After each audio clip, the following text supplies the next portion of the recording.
In the latest UPSC result 2025, top 10 out of top 10 are from various courses of Vajram and Ravi, with All India Rank 1 Anuj Agnihotri and many more. For over a decade, the All India Rank 1 has emerged from this very ecosystem. A journey powered by 50 plus years of legacy. Join the GS Foundation program. Inquire now. Hello everyone, my name is Surbhi Yadav. I have secured All India Rank 14 in UPSC CSE 2025.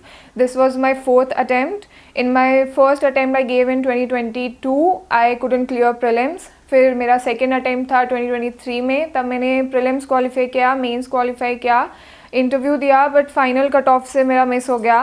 Then 2024 में मैंने फिर से prelims दिया, तब मेरा 0.6 marks से मेरा prelims रह गया था. एंड देन ये फोर्थ अटैम्प्ट 2025 में आई हैव सिक्योर्ड रैंक 14. मैं मेनली अमरोहा से हूँ. मेरा जन्म नसीर नंगला गाँव में हुआ, लेकिन मेरी स्कूलिंग मेनली बरेली से हुई है. From fourth class I am studying in Bareilly.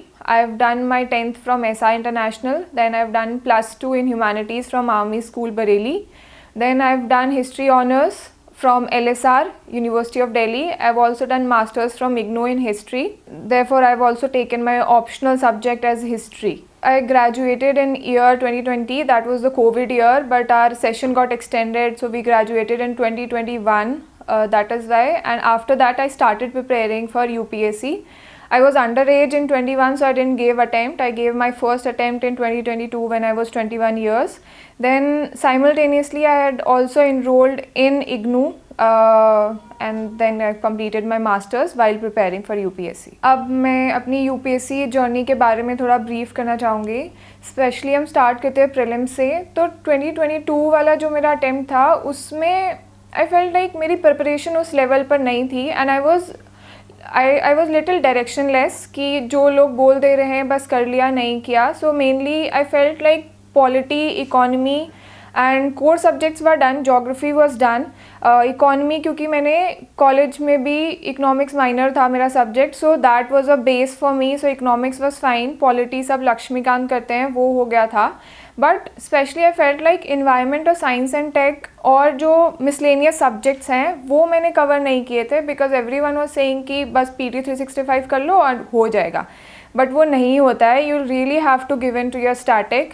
सो इसलिए 2022 अटैम्प्ट नहीं हुआ. देन 23 अटैम्प्ट में I thought I will have to give it all in. I prepared all the subjects in depth. I took Shivan sir's course specially for environment and science and take.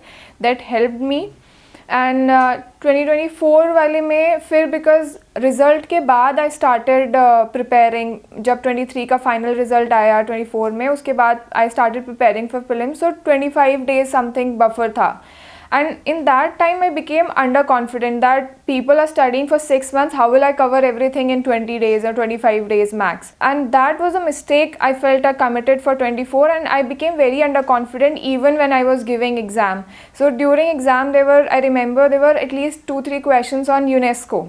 And I felt they were very easy. Everyone who was preparing could have done that. And there were other questions also. So during exam I gave up. I thought like now I'm already behind the race. I'll not be able to make it. तो मुझे लगा उसके बाद तो अब मेरा नहीं हो पाएगा, तो एग्ज़ाम में ही गिव इन कर दिया. एंड देन फिर जब एक साल बाद रिजल्ट आया तो I realise I have missed by just 0.6 marks. I had to just not attempt one question. तो अगर मैंने एक क्वेश्चन अटेम्प्ट नहीं किया होता तो वो हो जाता. So that was my core learning, that when you are in exam, give it all in. Like जब कर रहे हो तो उसको कर रहे हो, उसके बाद सोचेंगे. जब एग्ज़ाम हो जाएगा उसके बाद सोचेंगे कि क्या गलत था, क्या सही था. बट जब एग्ज़ाम दे रहे हो तो पूरा 100% दो. Then for 2025 because I got that 1 year whole to prepare, because prelims नहीं हुआ तो पूरा एक साल था. तो 25 के लिए I prepared for prelims from February. And I focused on all the core areas, all the core subjects. Resources I would like to mention: for polity, I refer to just Lakshmikant and nothing else. Then for geography, NCERTs are your Bible. Both the NCERTs, the world geography and the Indian geography, learn them by heart. Even when you'll see the questions in exam and you'll go back and trace their sources, you will find them in NCERTs. They're just, even single statements are very relevant in NCERT. So geography, refer to NCERT very well. Then for economics, I referred to Mrunal sir's notes. I think they are very comprehensive, but I didn't do all the 6 pillars. I did only the 1 to 3 pillar very comprehensively, and then I pick and choose from understanding from the PYQs that inflation topic is important or unemployment topic is important. So I used to pick and choose only those things that were relevant based on the PYQs for Mrunal sir's notes. And this year I used that Vivek Singh sir's 500 questionnaire book that comes. But please don't do that alone. You really need a friend because the concepts are very in-depth analysis of concepts is there. So for me, I sat with a friend and we used to do it together. She would explain the topics that I couldn't understand. Others I would explain her. So that is the way I did that 500 questionnaire. And for other subjects like history, though I have history optional, but still acing history for prelims is very, very different and very difficult, I feel. I refer to Lucent for ancient history and for the medieval history part, and that was supplemented by new NCRTs that are there for class 12th. Apart from that, for the modern history part, I referred to Spectrum only, and I felt like it is more than enough because you cannot do all the questions in history no matter you have optional or not optional. It is very important that you just do the basics right. So these were the only sources, and I had to really limit on my sources for history because optional है तो ये लगता है कि और भी कर लो, यहाँ से कर लो, वहाँ से कर लो, सब कुछ कर लो, बट तुमको रिस्ट्रिक्ट करना पड़ेगा उसमें. उसके बाद I had science and tech environment that Shivan sir's course I got and I did that. उसके अलावा I did a lot of PYQ analysis. PYQ में I did history, geography and economy from 1995-94 onwards. बाकी subjects के लिए I did just for 10 years. And from there I analyzed what is the changing pattern, what are the questions that they are asking, and based on that I used to prepare my miscellaneous topics as well. For example, इस बार last 2-3 years से mapping बहुत important है, तो एक कोई video refer कर ली mapping के लिए एंड सिर्फ उसी को एक वीडियो को रेफ़र किया, नॉट मल्टीपल सोर्सेज, क्योंकि आजकल ऐसे डेली मैप डालेंगे, फिर मतलब there are lot of Telegram channels that are updating it daily, तो वो सब नहीं करना है. सिर्फ एक वीडियो देखी, वो रेफ़र करी, and that should be your Bible. और अगर any video on YouTube would do, मतलब whatever you could feel is relevant and comprehensive, that will do. IAS PCS Pathshala used to make a PDF. I referred to that in 2023 and 24. Not sure of this year though. But you can refer to any compilation that you find relevant. They are available on Telegram. Multiple are available on Telegram. तो आप वो कर सकते हो. And ये last specially 3-4 साल के paper से मिसलेनियस टॉपिक स्पेशली देख लेना कि क्या आ रहे हैं. जैसे दे आर आस्किंग ऑर्गेनाइजेशंस के कंट्रीज भी they are asking. So we generally think कि ये तो UPPCS टाइप क्वेश्चन है, UPSC क्यों पूछेगा, और लेकिन वो पूछ रहा है. जैसे यूक्रेन के बॉर्डर एरियाज़ पूछ रहा था, अफ़गानिस्तान के बॉर्डर कंट्रीज़ पूछे हैं उसने UPSC ने. सो दीज आर वेरी मतलब बेसिक से क्वेश्चंस हैं, you might miss them, but if you just see कि 2-3 साल से पूछ रहा है एक कंट्री, जैसे इस साल ईरान और Iraq is in news, so just look at all the countries that are bordering Iran Iraq, ताकि वो 2 मार्क्स आपको फेच हो जाए, आप उसमें लूज़ आउट नहीं करो. देन ऑर्गेनाइजेशंस इंपॉर्टेंट हैं, उन ऑर्गेनाइजेशन के कंट्रीज़ इंपॉर्टेंट हैं. लाइक 25 में नेटो वाज वेरी इंपॉर्टेंट, बहुत न्यूज़ में चल रहा था नेटो का. So you need to be very smart with learning also. जैसे नेटो में बहुत सारी कंट्रीज़ हैं, so I reverse engineer that. I learn कि यूरोप की जितनी भी कंट्रीज़ है सब नेटो में हैं. So I learn except for which countries. So I didn't learn 32 countries, but I learned these 4 countries that were not a part of NATO. So I could make that question correct. So that should be your analysis and the resources for prelims. For PYQ 1, you should be very clear what is your objective of doing PYQ. Your objective is to understand what are the topics and themes that are repeated every year and what is the pattern that is changing. Changing pattern is to be analyzed only from last 3-4 years. What are the questions, new type of questions that are coming, but to refer it to the end is to one learn all the questions that are there. That is also important because इस बार history में there was this question on Araghatta. So जो generally आपको resource book में नहीं मिलेगा, but आपने अगर previous year question किए तो वो easy fetch है. 2 marks बाकी सबको आ रहे हैं, आपको भी आने चाहिए. मतलब आप उस चीज़ में गलत नहीं होने चाहिए जो बाकी सब लोग सही कर रहे हैं. तो PYQ का एक तो objective है कि आप वो टॉपिक्स देख लो जो पूछे जा रहे हैं. जैसे ज्योग्राफी में ओशनोग्राफी, क्लाइमेटोलॉजी, इनसे आता है, तो आप जब रेफ़र करोगे अपने स्टैटिक तो ये टॉपिक्स बहुत अच्छे से करने हैं. That is one aim of PYQ. Second is to understand and learn all the questions that are there, ताकि आपके वो PYQ से जो डायरेक्ट क्वेश्चंस आ रहे हैं वो गलत ना हो. Third thing is to understand that tricks, जो मार्केट में बहुत बात है इस बारे में कि ये ट्रिक्स लगते हैं, 2 स्टेटमेंट ऐसे हैं तो तीसरा स्टेटमेंट नहीं होगा ठीक, एक्सट्रीम वर्ड्स का जो ट्रिक्स है.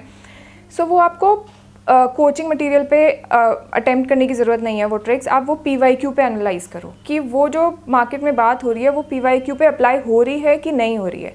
And applying that on PYQ will only give you confidence to apply those tricks in the main exam. Otherwise like I will tell my experience, because last year मेरा second attempt में और third attempt में उतना in depth analysis नहीं था मेरा PYQ का, और स्पेशली ये ट्रिक्स का तो नहीं था. मुझे लगता था कि ये फालतू की बातें करते हैं ट्रिक्स वाली. And also when I was giving the exam, दो आई न्यू द ट्रिक्स कि एक्सट्रीम वर्ड है तो वो गलत होगा ऐसे वाली चीज़ें, बट वो डर लगता था कि UPSC is also watching all this YouTube पे, so they might change these strengths. So I was never confident in 23-24 attempt to apply those not generally tricks, but these are analysis, because UPSC also wants to moderate the paper. They can't make it very difficult that you'll score very less. So they also want to have some at least 5-10 questions where you could apply your brain, you could apply your logic, you could apply your comprehensive analysis skills so that you are able to increase your score. तो वो चीज़ का confidence मुझे इस साल था. In 25 paper I was confident because I have applied all those things in my PYQs and I have done that comprehensively. So I was very confident this year that yes it's going to work. If I am going to attempt at least 15 question based on this logical reasoning, so I'll be able to make at least 12 correct, even if 3 are wrong. So that you need to trade off, and that you need to analyze from your previous year questions. And I think everyone can do it, but you will have to sit yourself. Other person can't make you do it. You will have to sit with each and every question yourself. If possible, you can do it in groups also. Do not make very big groups. Have just 3-4 people around you who are very serious and doing it diligently with you. And if not groups, you can also do it on your own, but keep referring to some YouTube videos, keep referring to some Telegram groups. Make use of the larger community that is available. So PYQs, you can do it yourself, and it will really give you some direction while you are attempting your exam. Prelims के mock test का I had analyzed कि ये बोलते हैं कि basics आपकी गलत नहीं होने चाहिए, बट कैसे पता चलेगा कि आपका बेसिक में गलत क्या हो रहा है. So I use to give sectional test. जैसे सब्जेक्ट वाइज आता है, पॉलिटी का शुरू में आगे 2 टेस्ट आते हैं, तो मैंने उतना हाफ सिलेबस रीड किया, देन पॉलिटी का टेस्ट दिया, देन एनालाइज किया कि किस टॉपिक से मेरे 100% क्वेश्चन ठीक हैं. फॉर एग्जांपल मेरे फंडामेंटलाइज्ड, DPSP, ये स्टार्टिंग के जो चैप्टर्स होते थे हमेशा ठीक थे, और जो क्वेश्चन जैसे मेरे सबॉर्डिनेट कोड्स, फैमिली कोड, न्यायालय, ग्राम न्यायालय, ये वाले क्वेश्चंस मेरे गलत होते थे मेनली. सो वो बेसिक करने से आई रियलाइज्ड कि अच्छा मुझे ये टॉपिक पे फोकस करना है और इस टॉपिक को थोड़ा स्किम थ्रू करना है जब मुझे सेकेंड रिविजन पे जाना है. सो ये ऐसे मैंने मॉक टेस्ट का यूटिलाइज़ किया. I give very limited full length test, mainly also because क्योंकि इतने साल का एक्सपीरियंस है. If you are starting out you should give full length test, but मेरा कंसर्न मेरे सेल्फ इंट्रोस्पेक्शन से था कि मुझे बेसिक गलत नहीं करना है. उसके लिए I did these sectional test subject wise. Other thing was how to include these mock tests in your analysis, in your study pattern is, so for example, if I've given 5 days to a subject, I will study for 3 days. On the 4th day, I'll give the test. Then I'll analyze the test, what questions I'm making wrong, what concepts are weak. Then on that 5th day, I'll ensure that whatever were the weak spots on that, I'll revise them so that it is comprehensive. What I've generally seen is people would attempt the test, analyze in that day, and then forget. Even not analyzing also, but they'll forget. So I used to always keep a day buffer so that उसको analyse करने के बाद उसको revise करना है, याद करना, और क्या भी लूप होल्स थे वो भी एड्रेस करने हैं मुझे. मैंने एक ही पे स्ट्रिक्ट रखा क्योंकि बहुत ज़्यादा हो जाते हैं तो आप एनालाइज नहीं करते. आप टेस्ट दे दिया फिर उसको छोड़ दिया तो वो कोई सेंस नहीं बनाता है. क्योंकि मैं PYQ इतने सारे कर रही थी तो PYQ in itself was a task. फिर ये कोचिंग का एक ही दिया मैंने, सिर्फ नेक्स्ट IAS के दिए, वो भी फुल लेंथ तक भी नहीं पहुंच पाई थी. आई थिंक कुछ 10-12 यही हो गए थे सेक्शनल टेस्ट, तो I felt that was enough, supplemented by a lot of PYQs। उसके अलावा हम एक बात करते हैं नोट मेकिंग की। सो प्रीलिम्स के लिए स्पेसिफिकली आई डेंट फील कि कोई नीड थी नोट मेकिंग की, because Laxmikanth in itself is a note, मतलब वो बनी बनाई है। देन हिस्ट्री के लिए ल्यूसेंट में नोट्स ही हैं, उसका कुछ कर नहीं सकते। और स्पेक्ट्रम ऑल्सो आई फेल्ट कि देयर इज़ नो नीड, क्योंकि हर लाइन में छोटी छोटी डिटेल्स हैं, तो आप उसको कितना स्किम करोगे नोट्स बनाने के लिए, आप एक और बुक बना लोगे। So it's better that you revise from, at least for me it was there that I revise from that book only. I didn't feel that there was any need for making notes specifically prelims. Mains के लिए तो आपको definitely चाहिए, but prelims के लिए note making की as such need नहीं है। प्रीलिम्स के लिए अगर if you are starting out, then जनवरी से स्टार्ट करना is very comfortable. So in my 23 attempt जब मैंने एक प्रीलिम्स नहीं हुआ, उसके बाद I was very focused on prelims, that at least prelims तो हो पहले। What I did was divided my syllabus और my time into sections, that I will give 10 days to each of the 6 subjects, important subjects. So मेरा first revision 2 महीने में हो गया, फिर नेक्स्ट वाले रिविजन में आई रिड्यूस की 7 days और 6 days I will give. Then third revision भी हुआ, that was 3 days, and then there was this final 10 days gap I use to keep. उसमें क्योंकि एक एक दिन दिया, जैसे 6 सब्जेक्ट है 7 सब्जेक्ट है, सबके लिए एक एक दिन दिया, बट लास्ट के 3 दिन बफर रखे, क्योंकि एक दिन आपने दे दिया है बट वो एक दिन में कवर होगा नहीं। तो you will have to keep that pressure, but also keep some buffer time, कि अगर कुछ छूट गया है तो उन बफर 3 दिन में वो चीज़ें कवर हो जाएं, ताकि लास्ट के 10 days में आई यूज टू इंश्योर कि जो फर्स्ट टू लास्ट सारा चीज़ रिवाइज करना है वो एक बार मेरी आंखों से निकल जाए, बिकॉज प्रीलिम्स में वो रिकॉल वैल्यू ही है, और अगर आप जितना रिसेंट में उसको रिवाइज किया होगा उतना ज़्यादा ईजी होता है आपके लिए रिकॉल करना। So that was my revision strategy and like breakup of my time. Revision के लिए सेम मॉक टेस्ट से एनालाइज किया, जो मेरे कोर सब्जेक्ट्स इजी मुझे आते हैं, ये टॉपिक्स आते हैं, उनको थोड़ा स्किम किया, और जो नहीं आते हैं उनको थोड़ा ज़्यादा रिवाइज किया। अनदर थिंग वॉज दिस, बहुत बात की जाती है कि रिकॉलिंग स्ट्रैटेजी होती है। तो जैसे मृणाल सर का इंडेक्स है वो बहुत इन डेप्थ है, मतलब बहुत छोटे छोटे टॉपिक्स हैं, तो before opening up I would just refer to that index. उस इंडेक्स में जो भी टॉपिक लिखा है उसके बारे में जितनी भी रिलेटेड इन्फॉर्मेशन है, I would just try to recall that in my mind, and फिर देखा कि अच्छा कुछ स्किप हो गया है तो दैट आई विल हाईलाइट कि ये मुझे याद नहीं है, बाकी तो मुझे याद ही है। Similar thing for polity also, I dent make notes but I was writing, like for example, my topic was president, then in that I'll just write age, eligibility, qualifications, so these were the keywords I written, and जब मुझको revise करना है तो वो खोली और उस पर देखा कि अच्छा age, do I remember age क्या है, डू आई रिमेंबर एलिजिबिलिटी क्या है, और जो चीज़ नहीं याद आ रही है सिर्फ उसको सर्कल किया, ताकि वो जो बाद में रिविजन हो तो मैं सिर्फ वो चीज़ याद करूँ जो मुझे याद नहीं है।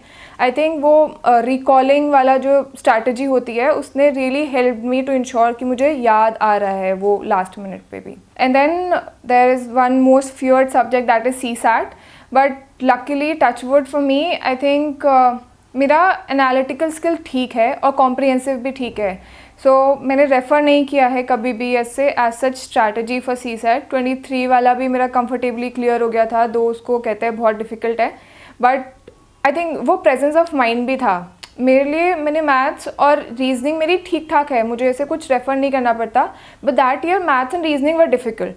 सो आफ्टर 1 hour आई रियलाइज्ड कि I have done just 15 questions, so it's better not to go in depth into this maths reasoning, maybe it's very difficult this year, so I immediately switched to comprehension. So you'll have to be very vigilant and mindful during exam also, that what are your core areas. Maybe this year this section is difficult, so we should refer to others, but a suggestion to people who really face difficulty in CSAT would be do all the PYQs, analyze the questions that are coming every year. For example, there is this question on cube, how many faces are colored, paint कर दिया, फिर देखते हैं कि 2 faces कितने colored निकलेंगे, क्या निकलेंगे। तो वो क्वेश्चन एक ऐसा है कि हर साल आ रहा है, तो वो आपको 2.5 मार्क्स फेच कर देगा, आप वो देख लो। नंबर सिस्टम के बहुत सारे क्वेश्चंस हैं जो हर साल आते हैं, तो आप PYQ से देख लो कि ये टॉपिक हर साल आ रहा है, तो just refer to that and you will be able to clear CSAT। I would suggest, मतलब अगर आपका डिफ़िकल्ट भी है तो एक कोर्स लेने से पहले जस्ट रेफ़र टू PYQs और यूट्यूब पे वीडियो देख के उसको करने की कोशिश करो। कोर्स बहुत ज़्यादा कॉम्प्रिहेंसिव आने लग गए हैं आजकल, पूरे पता नहीं क्या नंबर सिस्टम भी पढ़ा रहे हैं, सब कुछ पढ़ा रहे हैं। सो that would be like going too much in depth and it might not be as useful as you think. CSAT का fear है but उतना in depth नहीं जाना है कि वो overburden करते आपको। प्रीलिम्स के लिए अगर आप बिगनर हैं तो आप जनवरी से I think you should start, because काफ़ी डायनामिक हो गया है, क्वेश्चंस काफ़ी वेरीड आ रहे हैं, पैटर्न चेंज हो रहा है एंड कट ऑफ भी ऊपर जा रही है, because people are also understanding that prelims strategy क्या होती है। तो I think January would be very comfortable time to start your prelims preparation. Then exam hall strategy should be forget everything and just focus on the questions. अगर आपको 10 questions नहीं आ रहे, specially 23 वाला, इसीलिए शायद आधे लोग बैटल हार गए क्योंकि शुरू के बहुत अजीब से questions थे, नन वाले options थे। it was a pattern जो never seen before सीन था। बट जो लोग सिर्फ वहाँ पे करके ले गए ना कि ठीक है करा है, बाकियों को भी नहीं आता, इतना समझो कि अगर आपने जनवरी से प्रिपेयर किया है, आप 6 महीने उसमें कंसिस्टेंटली गिव इन कर रहे हो, तो बाकी और आपसे कोई बेहतर है नहीं। उस एग्ज़ाम टाइम पे बस ये सोचना है कि आपने सब कुछ किया है तो मेरे से कोई बेहतर नहीं है, मुझे ये 15 क्वेश्चन नहीं आते तो किसी को भी नहीं आते। कट ऑफ सिर्फ इस बात पर डिसाइड होगी कि बाकियों से मुझे कितना अच्छा आता है, तो जब मुझे ही नहीं आता तो बाकियों को भी नहीं आता, तो कट ऑफ नीचे जाएगी, विच वी हैव सीन कि 75 भी कट ऑफ गई है। तो एग्ज़ाम में सिर्फ ये सोचना है कि जो क्वेश्चन मुझे आते हैं वो मैं कर लूँगा या कर लूँगी, और उस एग्ज़ाम के 2 घंटे में सिर्फ और सिर्फ एग्ज़ाम पे फोकस करना है। उस 2 घंटे में कुछ नहीं सोचना कि पहले क्या था, आगे क्या होगा। मतलब obviously I have seen so many years, तो हर टाइप की एंग्जाइटी रहती है कि मतलब we are putting a lot at stake for that 2 hours. बट उस 2 घंटे में सिर्फ एग्ज़ाम का अगर आप सोचोगे कि मुझे जो क्वेश्चन आते हैं रिकॉल करने हैं, जो मुझे आते हैं that I will do better and that I will do best, तो तब हो जाएगा and then you will be able to make it. जो GS1 के बाद जो टाइम बचता है, जस्ट रिलैक्स। CSAT के अगर आपको फियर है तो थोड़ा बहुत उसके नोट्स वोट्स देख लो। GS1 में जो भी किया उसके बारे में बिल्कुल मत सोचो, because that will otherwise affect your CSAT। तो उस 2 घंटे में कुछ खा लो, लाइट सा कुछ खा लो, so that your stomach is full. Have some nariyal pani और समथिंग, क्योंकि बहुत गर्मी होती है, पीक समर्स में हमारा प्रीलिम्स होता है, तो have something, do not think a lot. GS1 के जो फर्स्ट पेपर हुआ उसके बारे में तो बिल्कुल नहीं सोचना है। और CSAT का थोड़ा बहुत अगर आपको कुछ फॉर्मूला रिवाइज करना है या कुछ PYQ देखना है या कुछ आपने अगर बहुत बेसिक नोट्स बनाए हैं वो देख लो, बस just relax during those 2 hours. Caution for prelims would be, one mistake that I made was again that 2024 thing that I gave in during exam, वो बिल्कुल नहीं करना है, बिल्कुल भी नहीं करना है। एग्ज़ाम के टाइम में एग्ज़ाम पे फोकस करना है। दूसरा thing was taking any subject lightly. सब सब्जेक्ट इम्पॉर्टेंट है, अब हर पेपर से बहुत क्वेश्चंस आ रहे हैं, तो वो हर सब्जेक्ट को उतना ही इम्पॉर्टेंट मानना है। पॉलिटी भी उतना इम्पॉर्टेंट है, साइंस एंड टेक भी उतना ही इम्पॉर्टेंट है। And current affairs, one thing that I missed is current affairs, वो बहुत इंपॉर्टेंट है, बिकॉज हर साल पैटर्न चेंज होता है। Some year it is mostly static, some year there are some questions from current affairs जो आपकी cut off decide कर सकते हैं, तो focus on that also. For me what I did for current affairs was, हमने monthly magazine की थी, we were group of 3 people, we would sit together, एक मैगजीन उठाई, उसके टॉपिक्स डिवाइड कर लिए। For example I said that I will do polity and society part, you do environment, you do science and tech, will do at our own pace. फिर उस magazine से, because I refer to Vision IAS monthly magazine, उस magazine से सिर्फ prelims, उस magazine में उस topic का सिर्फ प्रीलिम्स की चीज़ें लिखी, नॉट दैट पूरा एनालिसिस ये हो रहा है वो हो रहा है, सिर्फ प्रीलिम्स रेलेवेंट उसमें मुश्किल से 4 पॉइंट होते हैं एक न्यूज़ में। So will refer to that, will read that, then will 3 of us will sit together and teach. And I'll teach without looking into that notes of mine. I'll say that the president thing was important this year, so I'll just tell that president is this article, this is important, this might be asked in prelims. Some environment topic, there is like nanotechnology, this is the definition of nanotechnology, this is the new development, this company has done it.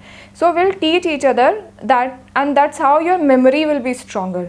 For example, there was this question on dynamite, some HDX something. So I remember we did that in our discussion. So one of my friend, he told me that wherever this X thing is coming, it is all dynamite. So I was very happy that that question was there. Then that turmeric question was there.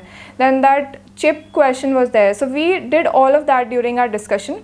And I think that was very helpful for me to cover current affairs, because current affairs इतना vast है, अकेले तो बिल्कुल नहीं हो पाता. So that could be done for current affairs. Okay, so newspaper reading is also considered a very important part of our UPSC preparation. But my newspaper reading strategy this time was very different. What I used to do, I started reading newspaper in June July again, because prelims के time पे नहीं पढ़ा था 24 में, फिर 24 के June July के बाद जब नहीं हुआ फिर से start किया. तो मेरा focus was to pick up mains का कंटेंट उसमें से. एंड मेंस का content was also like, because मुझे लास्ट ईयर का 23 का एक्सपीरियंस था कि मेरे में एग्जाम्पल्स नहीं है, कंटेंट उतना एनरिच नहीं है, बट क्योंकि पढ़ लिया है एक बार तो ये आइडिया था कि टॉपिक्स क्या क्या सिलेबस के, क्वेश्चंस क्या क्या आ सकते हैं. तो न्यूज़पेपर जब पढ़ा तो उसमें से सिर्फ वो उतना ही रेलेवेंट चीज़ें उठाई, उसके नोट्स बनाए, बट सिर्फ इतना हेडलाइन जितना, ताकि उसको मैं एज एन एग्जाम्पल यूज़ कर सकूँ. जैसे बसवराज एक माओइस्ट था, so he was killed. Then IED explosion हुआ छत्तीसगढ़ बस्तर में कहीं पे. Then there was this honourable Home Minister has referred to that will reduce these many these many districts, there is left-wing extremism. So I would not go into in-depth analysis of each and every news article, but I would just pick up and just relate that I can use this as an example in my this internal security, this kind of an answer. So that helped me enriched my content. तो newspaper उस perspective से पढ़ा. Prelims के लिए newspaper refer नहीं किया, because it becomes very chaotic. हर दिन कुछ ना कुछ न्यूज़ आ रही है, आपको पता भी नहीं चल पाएगा कि क्या रेलेवेंट है क्या नहीं रेलेवेंट है. तो उस पर्सपेक्टिव से आई कुडंट रीड न्यूज़पेपर. बाकी वो बेसिक आइडिया लेने के लिए इट इज़ इम्पॉर्टेंट, आपको पता होना चाहिए एज एन एस्पिरेंट कि देश दुनिया में चल क्या रहा है. मतलब you can not be clueless about what's happening around you. बाकी प्रीलिम्स के लिए I didn't make any notes, और मेंस के लिए भी वो एक, मतलब my focus was not to analyse in each and every news कि ये हुआ ऐसे होगा ऐसे नहीं होगा, क्योंकि आप उतना सबको लिख नहीं पाओगे. सिर्फ वो जो मेन हेडिंग है जिसको एज एन एग्जाम्पल आप यूज़ कर सकते हो, एज एन इंट्रोडक्शन आप यूज़ कर सकते हो, एज एन कंक्लूजन यूज़ कर सकते हो, सिर्फ उतना उठाना है. उसके नोट्स बनाए थे मैंने. तो that became like some value added material that I had used in my mains. So I've given one mains before 2023 wala, and then I've given this 25 mains. One problem when I was giving mocks during my 23 was everyone's telling me that your answer writing strategy is good, you are able to structure, you are able to address the demand of the questions, but आपका content ही उतना अच्छा नहीं है. तो जब तक आपके पास content नहीं अच्छा होगा तो आपको मार्क्स नहीं आएंगे. आप कुछ कर लो, उसका फ्लो चार्ट बना लो, फूल पत्ती बना लो, कुछ कर लो. सब बोलते हैं कि ऐसे आंसर राइटिंग स्ट्रक्चर्स होते हैं, बट जब तक आपके पास कुछ इनोवेटिव उसमें लिखने के लिए नहीं है, या बेटर लिखने के लिए नहीं है, या फिर जैसे पॉइंटर्स है, अगर आप उसमें you are writing 3 points, someone else is writing 6 points, तो ऑब्वियसली जो 6 पॉइंट लिखा है उसको ज़्यादा मार्क्स मिलेंगे. So this time I worked on my content a lot, and I think that has helped me get like good marks in my mains. So for GS1, because उसका first part is history क्योंकि मेरा optional है तो मैंने उसके लिए specifically अलग से GS के लिए कुछ नहीं पढ़ा. So I'll not be able to go into details what one should refer who do not have history as optional. Then for geography I referred just the NCERT books. उसी में से I refer to the PYQs also. Then NCERT books में जहाँ पे भी मुझे लगता है मैं वैल्यू ऐड कर सकती हूँ for mains perspective. For example plate tectonics वाला टॉपिक है उसमें, तो डाइवर्जेंट प्लेट, कन्वर्जेंट प्लेट, इस बार क्वेश्चन भी था वो. तो उसमें आई वुड मेंशन कि अच्छा ये वाले एरिया में यहाँ पे ये है. जो NCERT में जो कंटेंट है दैट इज़ जस्ट रेफरिंग कि डाइवर्जेंट प्लेट होती है, कन्वर्जेंट प्लेट होती है, but I will value add that कि, और मैप के साथ कि at this place there is convergent, at this place there is divergent. Same like volcanoes वाला टॉपिक है, तो इट जस्ट टेल्स यू कि कंपोजिट वॉल्केनो होते हैं, शील्ड होते हैं, but I will refer Google and read कि शील्ड वॉल्केनोज के एग्जाम्पल्स क्या क्या हैं. So that value addition I did, and I did that only in NCERTs, and थोड़ा PYQ कर लिया. And we were lucky this year कि इस बार जोग्राफी का कुछ बाउंसर क्वेश्चन नहीं आया, तो I think I was comfortably able to do that. Then उसके बाद थर्ड पार्ट आता है पेपर 1 में सोसाइटी का. Society last year I had just my own notes that too made from Google search और ऐसे करके. This time I had enrich those notes plus I refer to Smriti Shah ma'am's notes.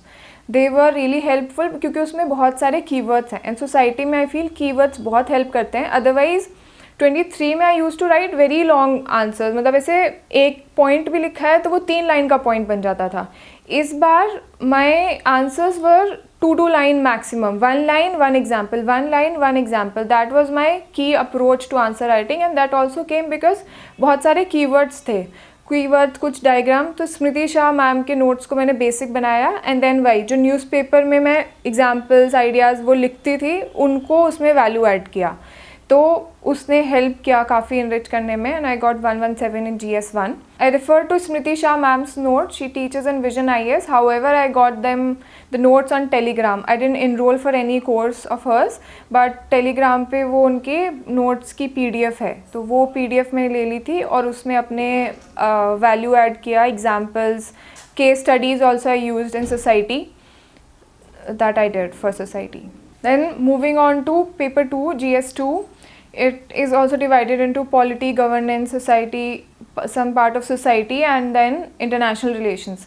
For polity, I had made some of my basic notes because last time का 23 का थोड़ा base था, उसी को enrich किया पहले. फिर उसके बाद अतीश माथुर सर का मैग्ना कार्टा कोर्स चलता है, वो प्रीलिम्स के बाद है और प्रीलिम्स और मेंस के बीच में स्टार्ट होता है.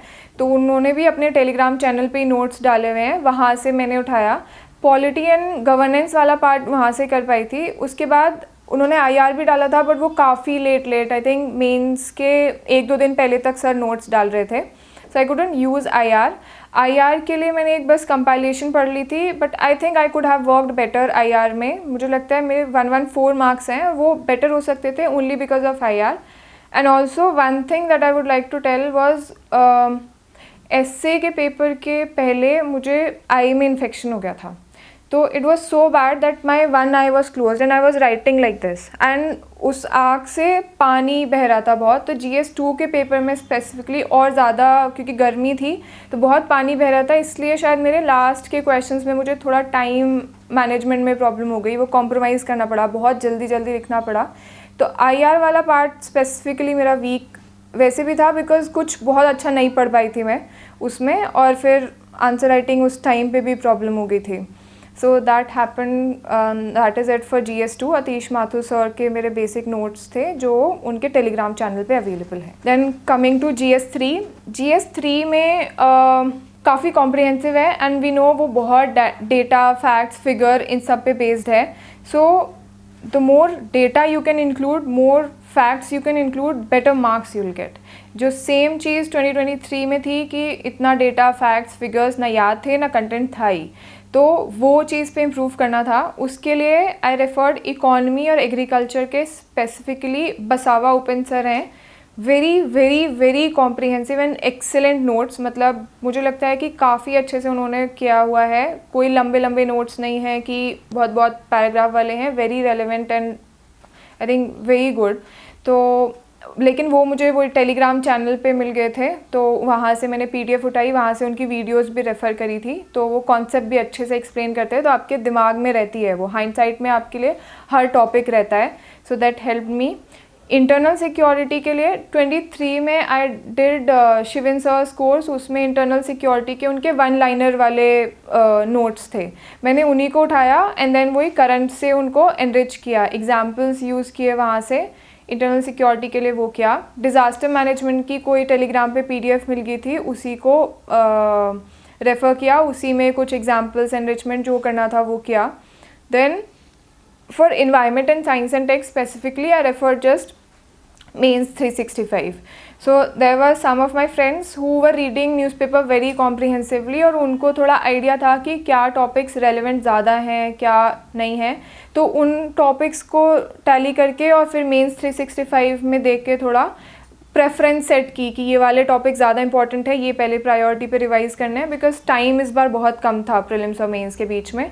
तो उस हिसाब से फिर साइंस एंड टेक एनवायरनमेंट की बिकॉज टाइम भी नहीं था, I couldn't do it more comprehensively, so I refer just mains 365 for that. Then GS4 ethics के लिए my main strategy was to go back to PYQs. So जो 24 का जून जुलाई से लेकर दिसंबर वाला टाइम था उसमें focused on ethics a lot, because last time मेरे पास मैंने सिर्फ श्रुति मैम के नोट्स रेफ़र कर लिए थे, बट किसी और के नोट्स रेफ़र करना ना एक कॉम्प्रिहेंसिव आइडिया नहीं देता है. मतलब you are not able to understand कि एंड टू एंड आपका क्या अप्रोच है और उसमें क्या लैकिंग है. तो सिर्फ वो यूज़ किए तो आई फेल्ट कि वो उतना कॉम्प्रिहेंसिव नहीं थे मेरे नोट्स. सो आई इंश्योर्ड कि मेरे वो नोट्स कॉम्प्रिहेंसिव हो जाएं. सारे टॉपिक्स जो सिलेबस है उसका ईच एंड एवरी कीवर्ड पे I should have some notes. Then 3 of us, we used to sit together and did all the PYQs. What we used to do was decide that we'll do 4-5 questions, then we'll come back, discuss, and we'll see what others have written. What are the other approaches that could have been opted for that question? Because ethics के answer writing बहुत varied है. सब लोग हर तरीके से लिख सकते हैं और सारे ही अप्रोचेस ठीक होते हैं, but you will just have to find out कि आपके लिए क्या वर्क कर रहा है. तो हम 3 लोग मिलके ये करते थे कि साथ में डिस्कस किया, फिर जो भी अगर कोई एग्जांपल्स है तो वो एग्जांपल उठा लिए, कोई अप्रोच बेटर लगी वो अप्रोच उठा लिए, तो उस हिसाब से सारे PYQ कर लिए. बिकॉज आई फेल्ट कि एथिक्स में स्पेशली जितना केस स्टडी इंपॉर्टेंट है उससे ज़्यादा इंपॉर्टेंट शायद पार्ट 1 है, बिकॉज वो आपकी टोन सेट करता है. केस स्टडी में आप ज़्यादा कुछ कर नहीं सकते. You will have to ensure कि आपके जो आइडियाज़ हैं केस स्टडी में, जो आपकी कोर वैल्यूज़ हैं वो रिफ्लेक्ट होनी चाहिए. That is all you can do. But part 1 में you can do a lot, और इसलिए हमने पार्ट 1 पे बहुत फोकस किया. उसके बाद प्रीलिम्स के बाद I took Piyush sir's ethics course. उनका क्रैश कोर्स आता है, दैट 5 क्लासेस ही टेक्स, एंड उसके बाद वो फिर केस स्टडी कराते हैं, क्वेश्चंस कराते हैं, तो और फिर उनका डिस्कशन भी होता है. तो आई थिंक वो काफ़ी कॉम्प्रिहेंसिव था एंड वो हेल्प किया. उसके थोड़े बहुत नोट्स बनाए. तो एथिक्स में यही किया. एंड एथिक्स के सेम आई थिंक एथिक्स में I was very focused on collecting examples. वो न्यूज़पेपर में जो कुछ आया, जैसे एक ट्राइबल वुमेन थी, उसका she was demanding her land rights, but उसको ज़िंदा जला दिया था MP में. So that was a very small news, ऐसे कोने में न्यूज़ थी, but that is a very very relevant example for ethics purpose, and even for I think GS3 में भी वो यूज़ किया है. तो उस हिसाब से आई वॉज कलेक्टिंग एग्जाम्पल्स. फिर जो अपने नोट्स थे और एग्जाम्पल दोनों लेके बैठी, and then I use to integrate. क्योंकि मेन प्रॉब्लम 23 में ये थी कि मेरे पास एग्जाम्पल अलग थे, कंटेंट अलग था, तो मेन पेपर में वो इंटीग्रेट नहीं हो पाता. वो इतना टाइम कम है आपके पास कि तब नहीं कर पाओगे. तो इसलिए मैंने पेपर से पहले ही आई इंश्योर्ड कि ये वाले टॉपिक में ये मेरे मेन आर्ग्यूमेंट्स हैं, और इस टॉपिक में इतने एग्जाम्पल्स हैं, और इस आर्ग्यूमेंट के साथ ये वाला एग्जाम्पल जा सकता है फिट, सो दैट आपका वो बेस वर्क पहले से रेडी हो और मेन एग्जाम में आपको सोचना ना पड़े. सो एथिक्स के लिए वो स्ट्रैटेजी थी. देन लास्ट एस्से का पेपर बचता है. एस्से के पेपर में एस्से के लिए आई फेल्ट लाइक आपका फ्लो अच्छा होना चाहिए एस्से में. वो इजी रीड होनी चाहिए, कॉम्प्लिकेटेड नहीं होना चाहिए आपका एस्से बिल्कुल भी. सो आई फेल्ट वो मेरे को शायद नेचुरली भी ठीक है मेरा, मतलब मुझे उसमें एफर्ट नहीं डालने पड़ते. देन आई टुक एक जावेद काजी सर हैं, उनका कोर्स लिया था. उसने मुझे स्ट्रक्चर करने में हेल्प करी. उन्होंने बताया था कि कैसे you can include multiple things in your एसे. तो वो कुछ लोगों के लिए हेल्प करता है, कुछ लोगों के लिए हेल्प नहीं करता, क्योंकि आपको वो आपकी नेचुरल राइटिंग में इंक्लूड करना पड़ेगा स्ट्रक्चर. अगर आप नेचुरल राइटिंग को और किसी और के स्ट्रक्चर को मिक्स करने की कोशिश करते हो, तो अगर वो अच्छे से ब्लेंड नहीं होता ना, तो वो बहुत विजिबल होता है एग्जामिनर के लिए. और एग्जामिनर आपको मार्क्स तब देंगे जब आप उसको बहुत स्मूथली लिख पाओ. एस्से का पर्पस ही ये है कि वो स्मूथली एक धागे में पिरोया हुआ लगता है. So I think that help me. उसके अलावा आई फेल्ट कि एनेक्डोट्स बहुत इंपॉर्टेंट है. तो ऐश्वर्यम मैम की एक PDF है, मैंने अपने टेलीग्राम चैनल पे भी शेयर किया है. वो PDF इज़ वेरी हेल्पफुल. उस PDF में मतलब बहुत वेरीड तरीके के एनेक्डोट्स हैं. मेरे लिए तो स्पेशली वो बहुत नए नए तरीके के एनेक्डोट्स हैं. उसमें से एक विल्मा रोडोल्फ का मैंने यूज़ की थी स्टोरी अपने सेकंड वाले एस्से में, which was about that life is not journey, life is about the journey not destination. उसमें यूज़ किया. देन फर्स्ट एस्से मैंने लिखा था ट्रूथ हैज़ नो कलर. तो वो उसमें मैंने फैक्ट बेस्ड एनेक्डोट यूज़ किया था.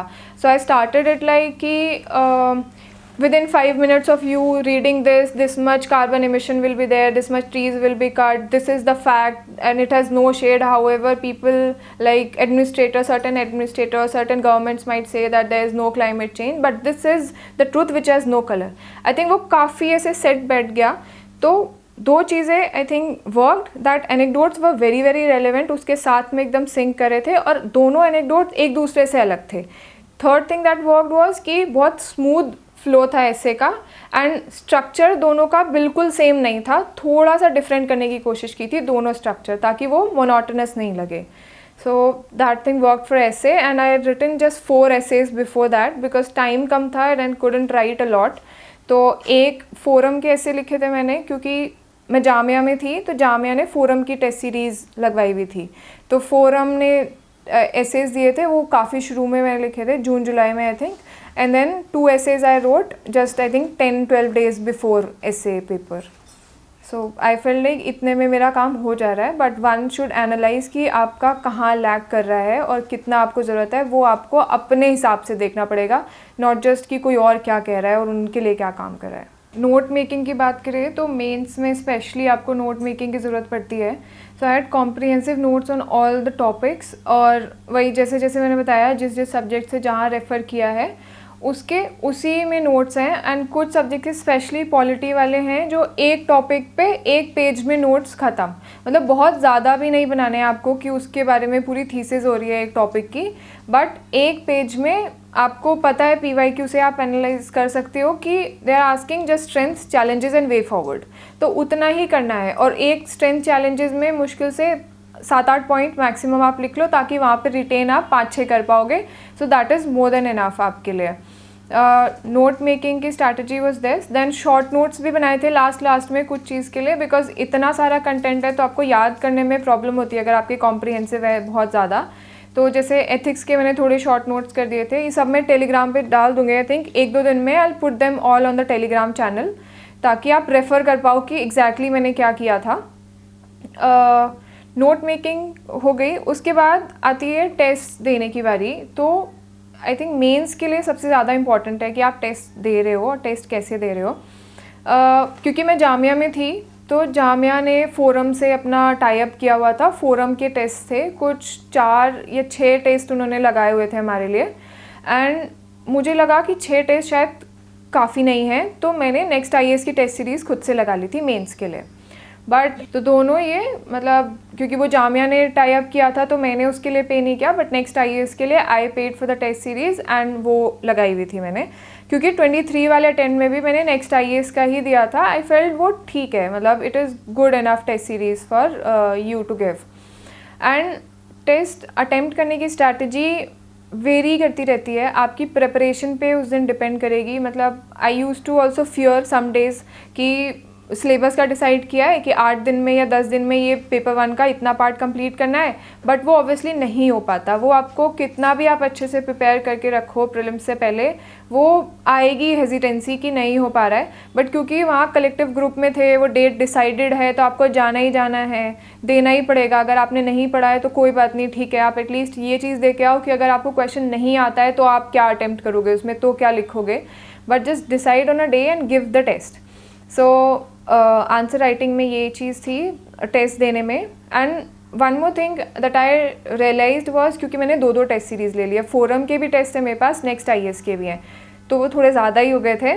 बट आई थिंक एक चीज़ उसमें मेरे लिए वर्क करी कि मैंने ना फोरम के भी और उसके टेस्ट में मैं एक क्वेश्चन पेपर लेके बैठती थी, and I will sit for 1.5 hours and I just brainstorm and write. I not write whole answers कि मैं पूरा स्ट्रक्चर करके लिखूँ, बट आई जस्ट ब्रेनस्टॉर्म कि इस टॉपिक में ये हेडिंग बनेगी, 2 हेडिंग बनेगी, ये पॉइंटर्स आएंगे, ये एग्जाम्पल्स ऐड करने हैं, ये इंट्रो, ये way forward.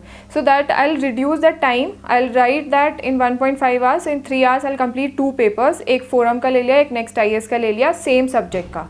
Then I will analyse. And one thing I will compare was कि ऐसे कौन से क्वेश्चंस हैं जो सब पूछ रहे हैं, मतलब इसमें इसकी कोचिंग भी पूछ रही है, वो कोचिंग भी पूछ रही है, ताकि उनको मैं स्पेशली ज़्यादा फोकस कर पाऊँ कि ये मेंस में आ सकता है. So there I remember at least there 2 question. जैसे RPA का क्वेश्चन था, तो देवर आस्किंग आई थिंक डिसक्वालिफिकेशंस की क्या क्राइटेरिया होती हैं या ऐसा कुछ क्वेश्चन था. सो RPA के सेक्शंस होते हैं, तो बिकॉज वो 2-3 बार आ गया था RPA का क्वेश्चन एंड वो न्यूज़ में भी था काफ़ी, तो मैंने वो RPA के सेक्शंस याद कर लिए थे. एंड देन वो मेन पेपर में I was able to replicate even sections, which was I felt कि वो ऐसे डिस्टिंग्विश किया होगा कि someone has not only remembered कि क्राइटेरिया क्या होते हैं, but they have also remembered कि सेक्शंस कौन से आते हैं. सिमिलरली वो क्लीमेंसी वाला क्वेश्चन था, तो क्लीमेंसी पावर्स काफ़ी लोगों को नहीं आती थी. इंडिया US का कंपैरिजन था, तो आई वॉज, क्योंकि वो 2-3 पेपर में आ गया, फिर न्यूज़ में भी है. And I think I remember forum ने जब उनका वो मॉडल आंसर है उसमें उन्होंने हमारा तो आर्टिकल दिया ही दिया था कि इस आर्टिकल के under these are the powers, but US के कॉन्स्टिट्यूशन के पार्ट की भी पावर्स थी. तो I am not saying that I have learned a lot और ऐसे कुछ बहुत ज़्यादा चीज़ें अच्छी लिख दी थी, बट आई रिमेंबर कि जो टॉपिक्स अगर थ्रू आउट आ रहे हैं, अगर 2-3 टेस्ट में आ रहे हैं, तो जस्ट रिमेंबर कि वो इम्पॉर्टेंट है और उसमें से कुछ ऐसी चीज़ें याद कर लो आप कि आपके पेपर को वो डिस्टिंग्विश कर पाए बाकियों से. So I remember I had written that answer very well, और वो उसका भी यूज़ किया, अपना भी किया. तो आई थिंक कुछ तो इफेक्ट हुआ होगा एग्जामिनर पे कि यार इसको 1 नंबर दे दो, 2 नंबर एक्स्ट्रा दे दो. So my attempting strategy was that. And last में स्पेसिफिकली बिकॉज टेस्ट थे काफ़ी सारे एंड आई फेल्ट कि लिख तो मैं दूंगी, मतलब अगर मेरे को कंटेंट आता है तो लिखने में प्रॉब्लम नहीं है, क्योंकि पहले टेस्ट दिए हुए हैं, 23 का अटेम्प्ट दिया हुआ है, 23 में I had completed all the papers. So I was comfortable with that aspect and I just wanted to test and brainstorm myself, ताकि जितना मैंने याद किया है मैं able to recall all of that. तो इसलिए ज़्यादा टेस्ट दे रही थी, बट उनको फुल लेंथ नहीं दे रही थी, उनको बस ऐसे ब्रेनस्टॉर्म कर रही थी. And again that analysing thing कि लास्ट उसमें और इसमें क्या क्या आ रहा है, क्या इंपॉर्टेंट टॉपिक्स है, ताकि उसको मैं और ज़्यादा अच्छे से प्रिपेयर कर पाऊँ. वो आंसर राइटिंग के लिए आई डिड. सो इस बार का एक्चुअल मेंस एक्सपीरियंस वो very very different for me, क्योंकि इस बार मुझे टाइफाइड भी था जब एग्ज़ाम से पहले. I was in Jamia, prelims के बाद आई केम हियर बैक. उससे पहले क्योंकि प्रीलिम्स से पहले भी मुझे साइनस हो गया था, तो डॉक्टर सेड कि ऑपरेट करना पड़ेगा and everything. So I went back home. फिर प्रीलिम्स मैंने घर से दिया, फिर मेंस के लिए बिकॉज जामिया में से कलेक्टिव ग्रुप मिल जाता है, आपको आइडिया पता चल जाता है, कोई आपको इन्फॉर्मेशन दे देगा कि ये सोर्स यूज़ कर लो या कुछ बेटर है. तो that is why I came back to Jamia. लेकिन अनफॉर्चुनेटली आई डोंट नो, एक महीने ही I stayed here, then I started feeling a lot of fever. तो मुझे लगा कि शायद वायरल हो गया and I was not able to cope up here alone. तो फिर मैं घर चली गई. फिर आई थिंक एग्ज़ाम से 22 को एग्ज़ाम स्टार्ट होने थे अगस्त में, and I got tested on 16 और 17 दैट आई हैव टाइफॉइड. तो वो था. उसके बाद I was still, my mother was there, my father was there, they were motivating me कि ठीक है कर लो, हो जाएगा. And I came because RK Puram में सेंटर था मेरा, तो जामिया में फिर वापस आ गई थी कि जामिया से ही दे दूँगी बिकॉज सब कुछ सेटअप है वहाँ पे. लेकिन एक दिन पहले मेरे को आई पे कुछ कीड़ा काट गया and it was so bad कि मैंने हॉस्पिटल में दिखाया डॉक्टर को. उन्होंने बोला कि हॉट कंप्रेस कर लो, which was a very bad decision. और एक तो ऐसे के एक दिन पहले मैं हॉस्पिटल जा रही हूँ एंड उन्होंने बोला हॉट कंप्रेस कर लो, तो वो और स्वेल्ड अप हो गया. आई थिंक RK पुरम के सेंटर पे एवरीवन न्यू कि एक लड़की है, वो ऐसे कॉटन लगा के आती है बिकॉज उसकी एक आँख खुल ही नहीं रही है. तो it was that bad and but still because मुझे ये था कि मैंने 2023 से बहुत अच्छा किया है एंड मुझे लगता था कि मतलब सब अपने लिए टारगेट रखते हैं, तो मेरे का था कि 850 आ जाए कैसे भी मेंस में, एटलीस्ट लास्ट ईयर से जंप हो जाएगा, सारे मार्क्स में प्रिपेयर्ड है. देन जब ये सब हुआ तो मुझे लगा ठीक है कोई बात नहीं, 850 नहीं आएगा, 830 आ जाएगा, इंटरव्यू में बढ़ा लेंगे. So that became like my internal motivation. And फिर ऐसे वाले दिन फिर और ख़राब हो गया था आँख की हालत, but then this motivation was there कि आई हैव प्रिपेयर्ड इनफ, कोई बात नहीं, हो जाएगा, 4 नंबर कम हो जाएंगे, उससे फ़र्क नहीं पड़ता, इंटरव्यू में बढ़ा लेंगे.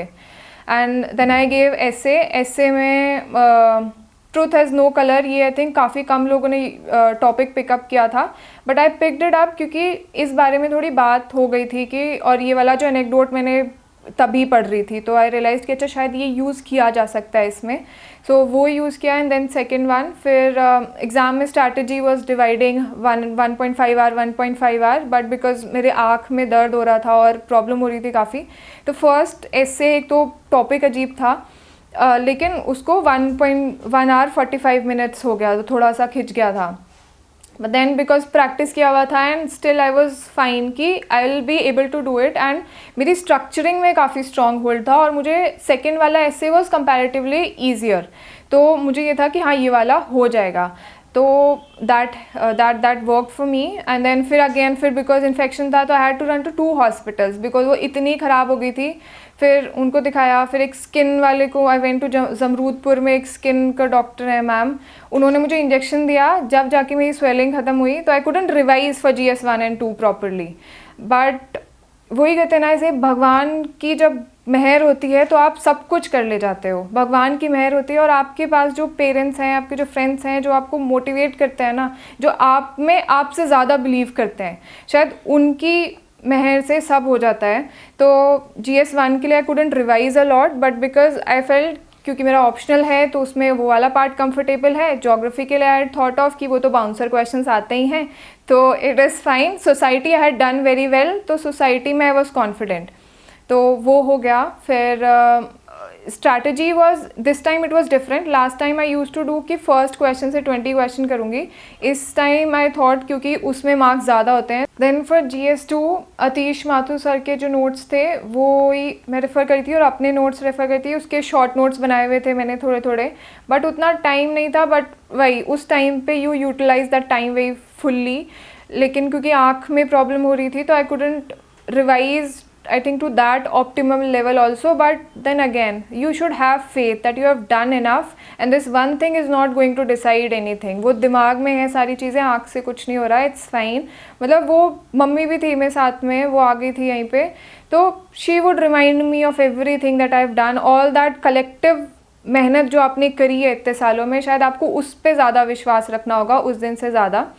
देन अगेन वो स्ट्रैटेजी वॉज सिमिलर कि स्टार्टिंग के में दो ये इंपॉर्टेंट है कि आप 15 मार्कर अच्छे से करो, but it is also important कि आप उसका स्टार्टिंग अच्छे से करो, बिकॉज आपके 15 मार्कर अच्छे लेकिन स्टार्टिंग ही ख़राब है, तो examiner will be in that mind set कि ये तो अच्छी कॉपी नहीं है शायद, तो 15 मार्कर में भी आपको वो एज नहीं दे पाएगा।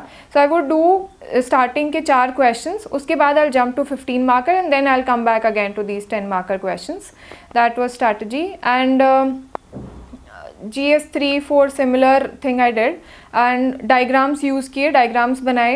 हिस्ट्री में स्पेशली अगर कोई एक छोटा सा भी एरिया, क्योंकि हमारे पास मैपिंग सेक्शन होता है ऑप्शनल में, तो वो मैप का अगर कुछ भी चीज़ मुझे लगती है कि map I can make even a smaller map, और स्मॉलर कुछ रेफरेंस दे सकती हूँ मैं, तो वो यूज़ किया। Then keywords were the key इस टाइम पे, कीवर्ड्स को बॉक्स कर दिया। अगर कोई स्पेशली मुझे लगता है कि हाँ ये नया कीवर्ड है, नया कुछ इंपॉर्टेंट है, तो उसको बॉक्स किया।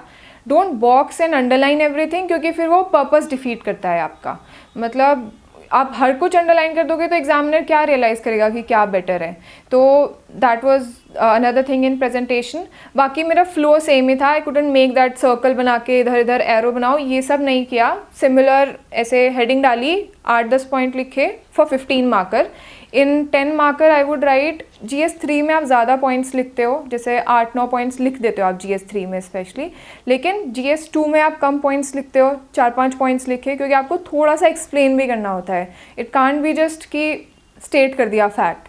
एंड सिमिलरली GS 1 में भी आप पॉइंट्स कम है, मतलब 5 पॉइंट्स तो है मिनिमम हर हेडिंग के अंदर। सो that was there for answer writing part. Apart from that I used Trimax essay में, GS 1 GS 2 में। then I felt कि Trimax नहीं वर्क कर रहा है तो Uniball यूज़ किया।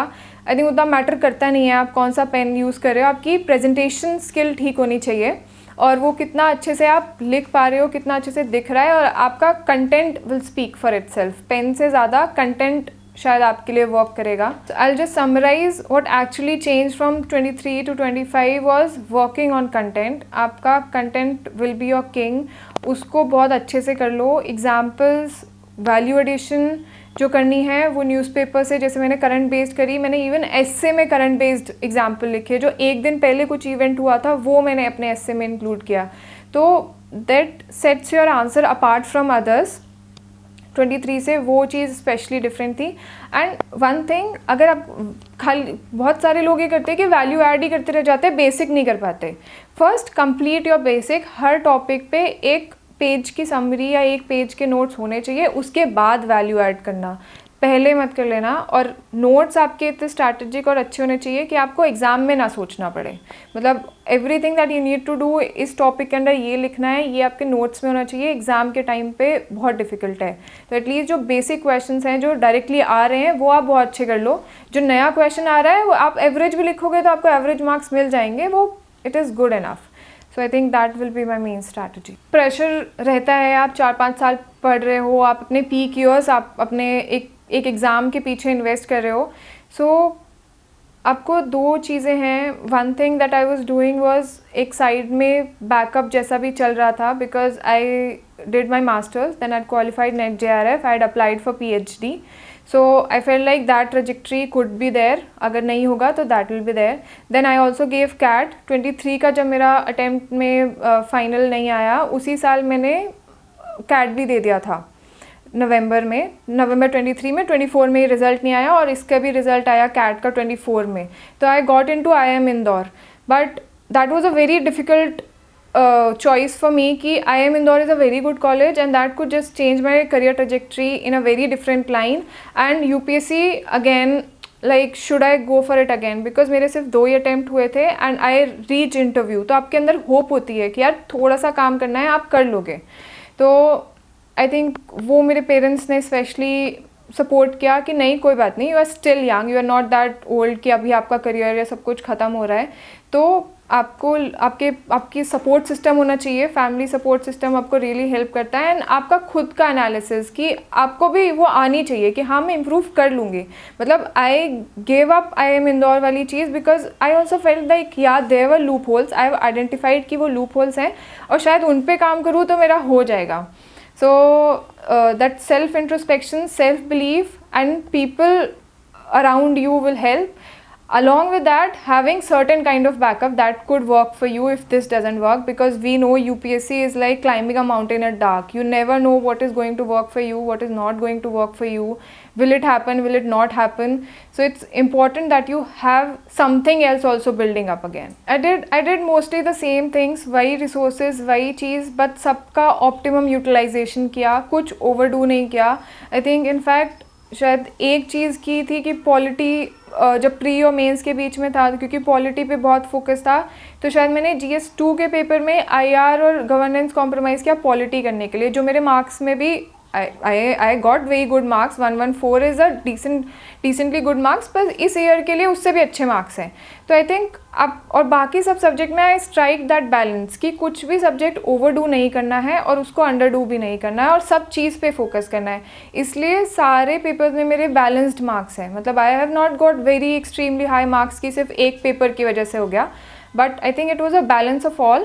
And second thing that worked for me was enriching my content through newspaper and not overdoing newspaper also. Just understanding कि कितना पढ़ के कितना utilization करना है उसका means में. From this discussion and from my whole experience of these last 4-5 years, I felt like prelims भी बहुत डायनेमिक है, इंटरव्यू भी बहुत डायनेमिक है, बट मेंस इज़ समथिंग जिस पे आप बहुत स्ट्रॉन्ग होल्ड ला सकते हो. और जो मेंस की आपकी स्ट्रैटेजी है, जो कंटेंट है, जो आप काम करते हो, वो शायद आपको रिफ्लेक्ट करता है डायरेक्टली.